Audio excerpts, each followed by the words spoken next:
Good morning and welcome to today's Exploring by the Seat of Your Pants Hangout. I'm Sarah Bravado and I will be your host for today. And today is day 4 of our week-long ocean celebration leading up to World's Ocean Day. That is tomorrow, Friday the 8th. And this week we have hosted over 50 hangouts with ocean scientists and explorers to share their knowledge and passion with classrooms across North America so we can learn as much about our planet's oceans as we possibly can. And today I'm very excited to announce our special guest, Dr. Hilary Moors-Murphy. And Dr. Hilary Moors-Murphy is a research scientist with Fisheries and Oceans Canada at the Bedford Institute of Oceanography. And her experience lies in the realm of marine mammals and underwater sounds. And Hilary has more than 15 years of experience in studying marine mammal sounds. And she currently leads the cetacean research program at BIO. And Hilary's research contributes to the development of new technologies for acoustic monitoring and plays an important role in conservation and protection of whales in Canada, which is amazing because a lot of our classrooms today are actually coming out of Ontario. So we got some Canadian love going on. And so without further ado, Hilary, if you want to take it away. Great. So I'm going to share my screen right now because I have prepared some slides so I can show some pretty pictures and then do a demonstration of how I analyze sound. So I just want to make sure you can all see my screen, and you should see a whale tail right now on your screen.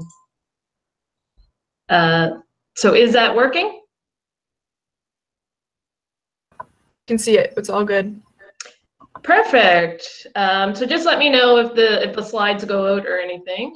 And with that, I'm going to get started. So hello, everyone, and thank you for hanging out with me today. As you have heard, my name is Hilary Moors-Murphy, and I am a research scientist at Fisheries and Oceans Canada. And as part of my job, I help monitor whale species off of eastern Canada. And my main research involves passive acoustic monitoring or listening to whales.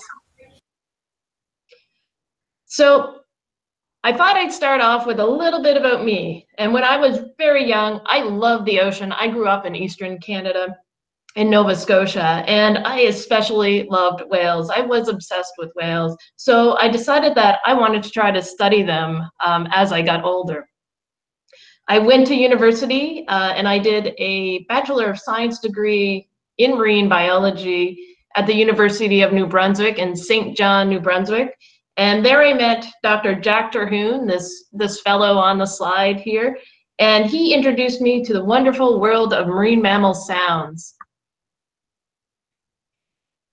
And under the supervision of Dr. Terhune, I completed an honors project and then a Master's of Science at the University of New Brunswick studying harp and Weddell seal sounds. So I got to listen to lots of seal sounds. And then after that, I went on to Dalhousie University in Halifax, Nova Scotia, to do a PhD under the supervision of Dr. Hal Whitehead.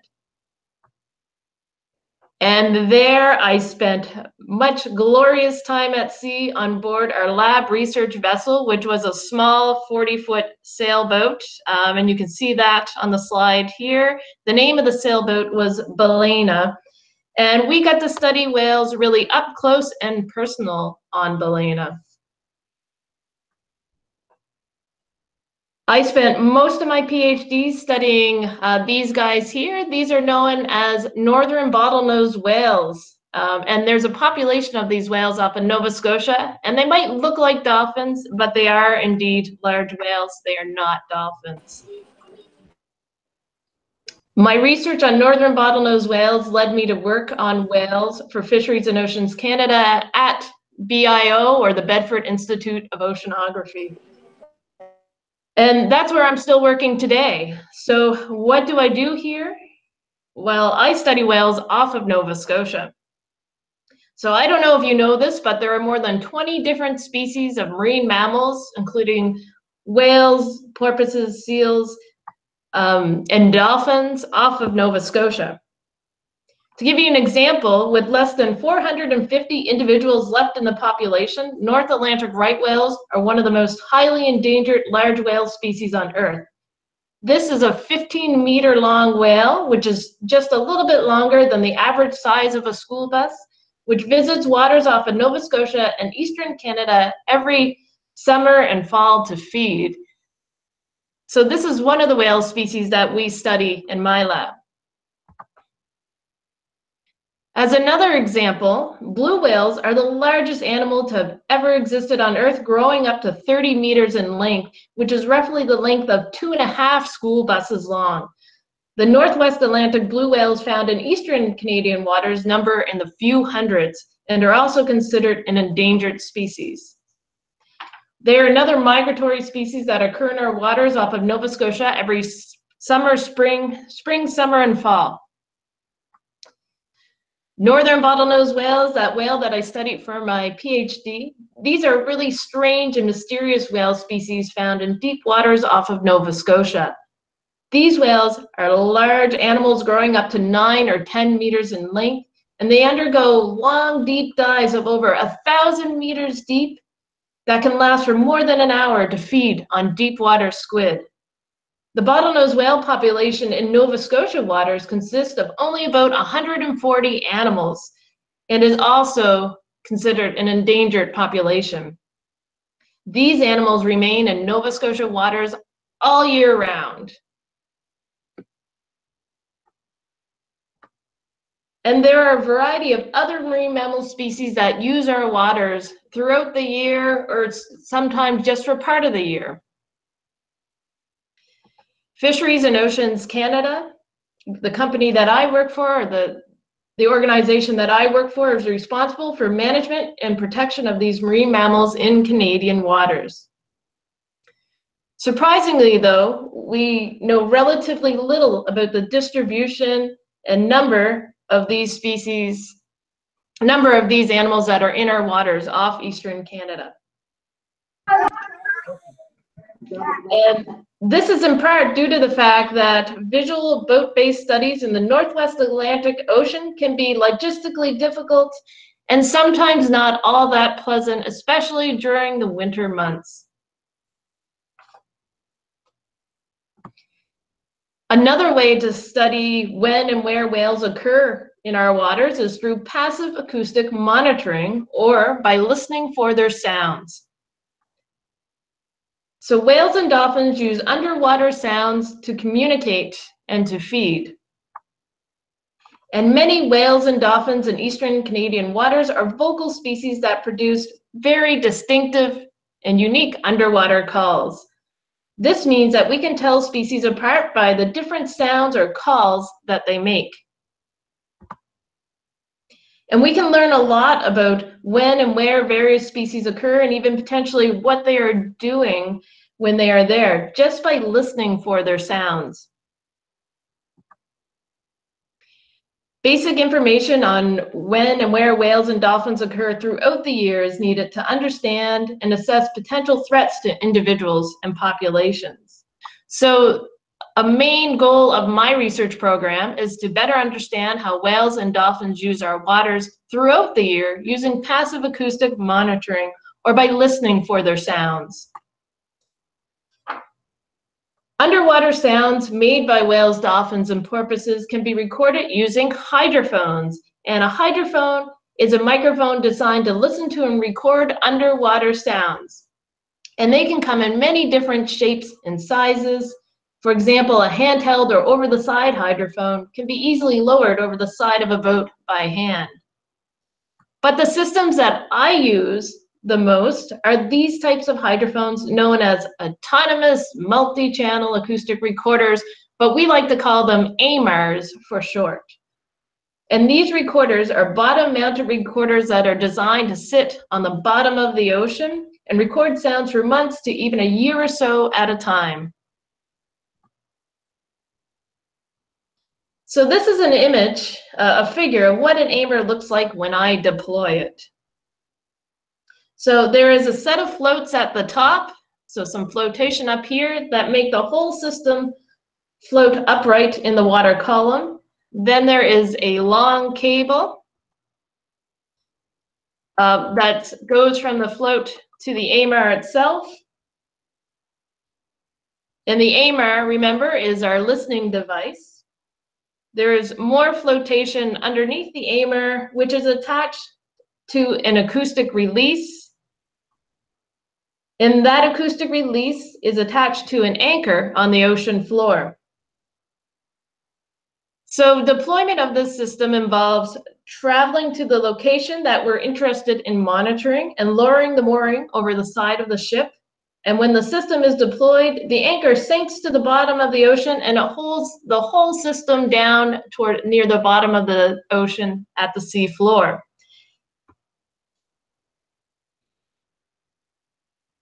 And the AMR will sit there for months, and now we're deploying them for up to a year at a time. And at the end of the deployment period, so several months to a year later, the ship returns to that deployment location. And to retrieve the system, we actually send an acoustic sound, an acoustic signal out from the ship to the acoustic release that is attached to that anchor. And the acoustic release actually detaches itself from the anchor, and the flotation floats the entire system to the surface. And then we can bring that system back onto the boat and get the data off of it. So the AMR, we bring them back into the lab, the data is downloaded and analyzed for whale calls. And this allows us to determine what species were present and when. They shouldn't be eating right now. That they use. Okay, so can everyone still hear me okay? Yep, Hilary, we're good. Perfect. I'm just gonna now show you what it looks like when I actually analyze these whale calls. So I'm using a program right now called PAMLab, and it's a program that's developed by a company that's here local in Dartmouth, Nova Scotia, called JASCO. And this is a type of spectrographic analysis software, and basically it allows me to look at sounds that we're recording.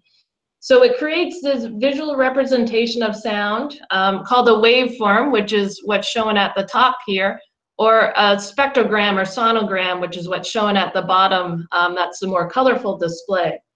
So for both of these graphs, we have time on the x-axis, and when I play the sound, you'll see it kind of plays through like a little movie, and you can follow along when I play the sound.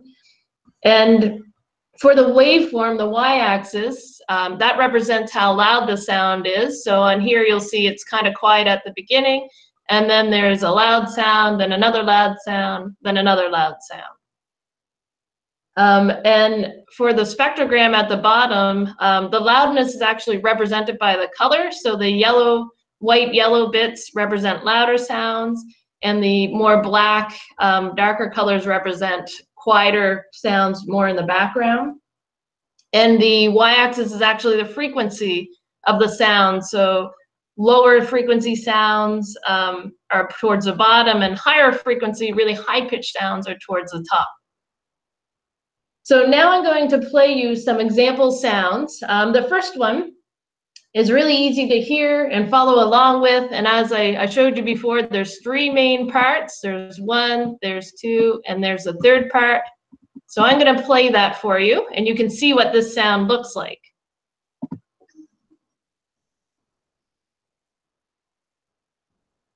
Could everyone hear that? No, Hilary, we actually had some issues hearing that one. Okay, I'm going to try it again. I'll turn my sound down a bit.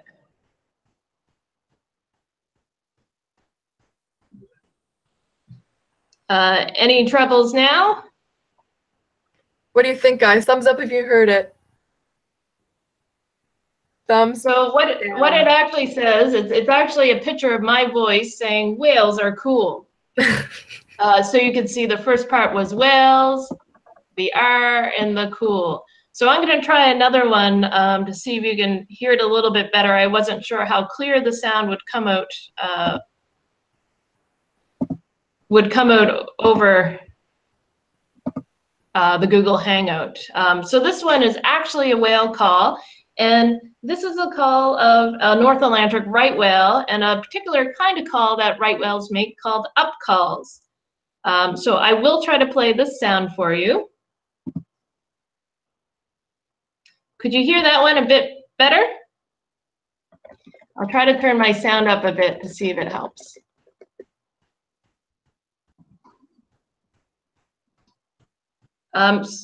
So what you should have heard is an upsweeping call that goes whoop. Did you guys hear that? We didn't hear it, but I think you did it justice. So, okay. So are you hearing anything at all?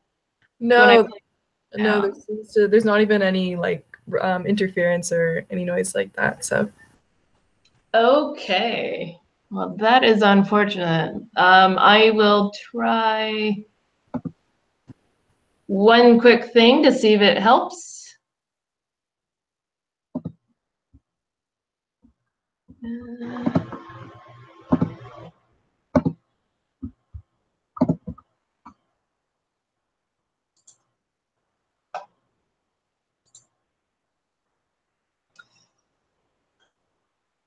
Sorry about this.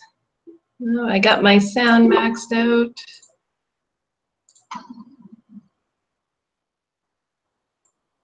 Anything at all that time? No, it's interesting because I can hear your clicks just fine on your computer, but anything like that, it's actually a little, I can't hear anything right there. Okay. Just give me one more second, one more quick thing to try.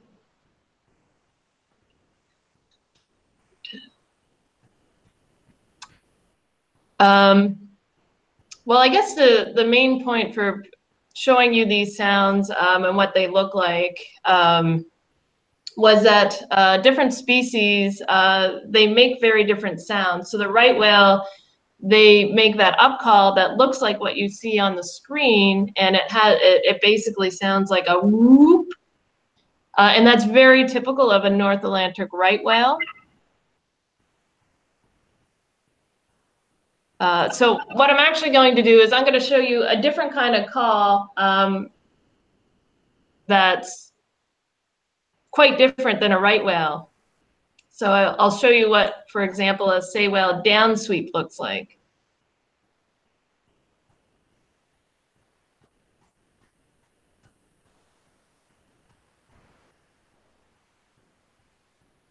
Okay, so on the left-hand side, we have a right whale up call, which goes upward. And then on the right-hand side, we have a sei whale down sweep. So a sei whale is a different kind of whale species. And their call, it actually does the opposite of what a right whale call does. So it goes, ooh, because it goes downward. So we can tell these two different species apart and whether they're in an area or not just by looking for their calls on the recordings. So you can at least see that these two different species, their calls look different on the display, even though you can't hear them when I play them back here. So basically all of those different species that occur in our waters, by listening for them on the bottom-mounted acoustic recorders, we can tell when species come into an area, how long they stay there, and sometimes what they're doing when they're there in that area.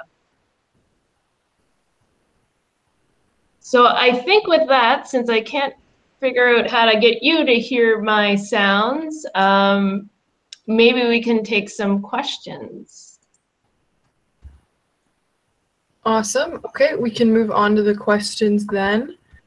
We do have over 150 students joining us from Canada and North America and America. So we will start with our first class, Miss Wowchuk's grade 6 from Thunder Bay. Hey guys, if you want to unmute your mic there and ask Hilary a question, you have the floor. How many species of whales can be found in Canada?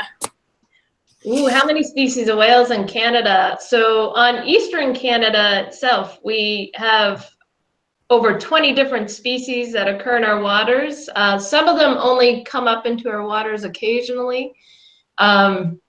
In total in Canada, it's actually a lot more than that because we have Arctic species that I don't see here off of Nova Scotia, and there are also species on Western Canada that I don't see here off of Nova Scotia. So I think we probably have probably 30 species or more in all of Canada for marine mammals. All right, so we can move on to Miss Todding's class, her grade 5s and 6s from Burlington, Canada, which is actually where I'm coming out of too.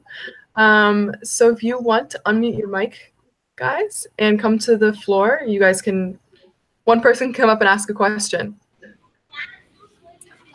Okay. Hilary, how old were you when you started learning about whales? Ooh, I was really young when I started learning about whales. So I went on my first whale watching trip when I was in grade 5. And that's what made me really interested in whales, seeing them for the first time out in the wild. So I was, yeah, probably not a lot older than you when I first started getting interested in whales. I think that's the best kind of pursuit to follow, something that you're interested in as a kid, and then it doesn't even feel like learning as you grow up because you're so excited about learning it. It's so true. My job is really, really fun. I love my job. That's amazing.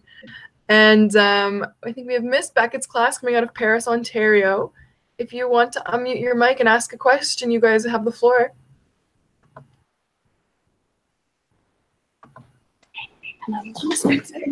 Hello. Hello. Hello. My name is Bedford. How pollution whales? How does human pollution affect whales? Oh, there's all kinds of different ways that humans can potentially affect whales. So one of the kinds of pollution I'm very interested in my work is actually a type of pollution called noise pollution.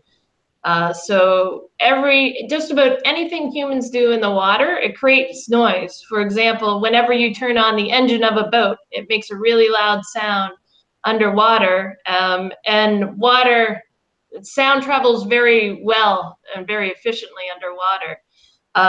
So one of the things that I do study is how human sounds, so noise pollution underwater, impacts whales. And there's lots of different ways noise pollution can impact whales. For example, it can disturb them and make them move away from an area. It can startle them and cause them to stop what they're doing. And in some cases, it can actually physically injure them. For example, if it's a really, really loud sound, it can actually cause hearing damage. So that's one example of a type of pollution that humans put into the water that can impact whales in many different ways. And of course, there's lots of other types of pollution. For example, garbage in the water and plastics in the water, and whales can do things. Some species can eat those plastics or become entangled up in human garbage that's in the water. So lots of different ways pollutions can impact whales. It's a good question. I think the noise pollution is something that's a little bit more invisible and people aren't as aware of. Even if they can see plastic floating in the ocean, they don't realize that it's really noisy in there, and that can affect the animals in there too. Absolutely. Okay, so we'll move on to Miss Reeves' class from Leamington, Ontario. You have the floor if you want to unmute your mic and ask Hilary a question. Hi, my name is Nicholas, and how can you tell what the whales are saying? That's a very good question, and I always get asked that question. And I guess the non-exciting answer is that I actually don't know exactly what the whales are saying most of the time. So there's some sort of general ways we can categorize the calls that we hear. For example, some calls we know are calls of whales feeding. So for an example, a sperm whale, when it feeds, it dives down deep under the ocean And a sperm whale actually echolocates when it feeds, like a bat does. So it makes these clicking sounds when it feeds. So I know if I hear a sperm whale click, that it's probably feeding. To socialize with other sperm whales make a different kind of call called a coda. And that's actually some pattern clicks. So codas sound more like this. Click, click, click, click, click. Click, click, click, click, click. So in that case, when I hear codas, I know that the sperm whales aren't feeding, but they're socializing with one another. But what I don't know is exactly what they're saying to each other. So I can only, in most cases, we can only sort of generally categorize the whale calls, but we can't tell exactly what they're saying. Okay, we got some good questions coming from these classrooms today. Yeah, really good questions. So we have a little bit of time for one more round from each classroom. So I'll head back to the beginning, and we can go to Miss Lindsay's classroom. If you have to unmute your mic, and your grade 6s can come up and ask another question. What's your favorite whale to experiment on? Ooh, what's my favorite whale? Well, I do very much like northern bottlenose whales, and that's because I studied them so much during my university years and also still now. So they're a really cool species. They can dive down so deep in the water, and as well, they're also very social and they're very curious. So when we used to go out off of Nova Scotia on that sailboat that I was on in university, the whales, bottlenose whales, would actually come right up to the sailboat, and they check us out. And you can tell that they're curious and they want to sort of see what we're doing. So I think they're very intelligent animals, and they are one of my favorites to study. Okay, and then Miss Kathy's classroom, if you guys want to unmute your mic, Miss Todding's classroom from Burlington. You guys have the floor again. Have you ever been up in the territories to look at whales? Have I ever been up in the territories to look at whales? I've never actually been up into the Arctic to look at the Arctic whale species. That's one of the places I've always wanted to go and study whales. They have some really cool species up there, like the narwhal, which has the big long tusk at the front of its head, and beluga whales are up there, and bowhead whales. But I've never actually been up into the Arctic, and I hope to be able to go up there and study whales at some point in my career. All right, Miss Beckett's classroom, you guys have the floor again.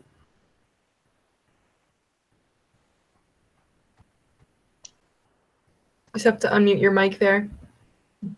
Hi, my name's Patrick. I don't. Hi, my name is Patrick. I'm Patrick. And have you ever played? Sure. No, in the water with Why? whales. Where? Have you ever played in the water with whales?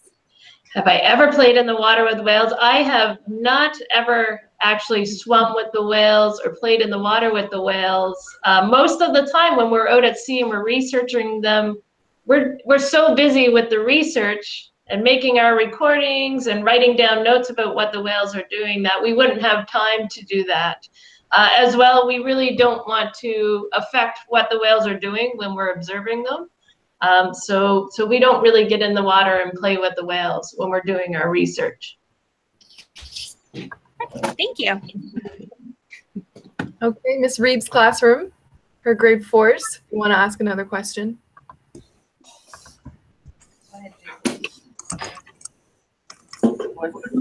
You feed the whale with fish? Oh my God. Sorry about that. That one cut out on me. I didn't hear it. Do you feed the fish? Do you feed the whales with fish? Do I feed the whales fish?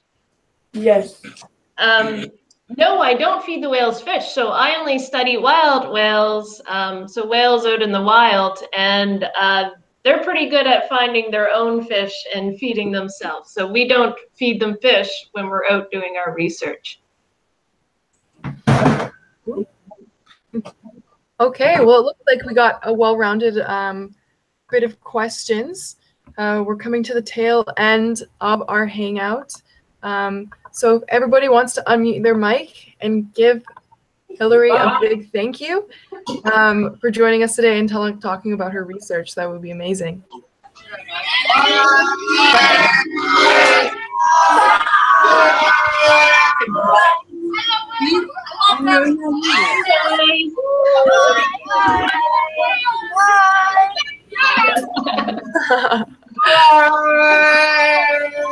All right. Thanks for joining us today, everybody.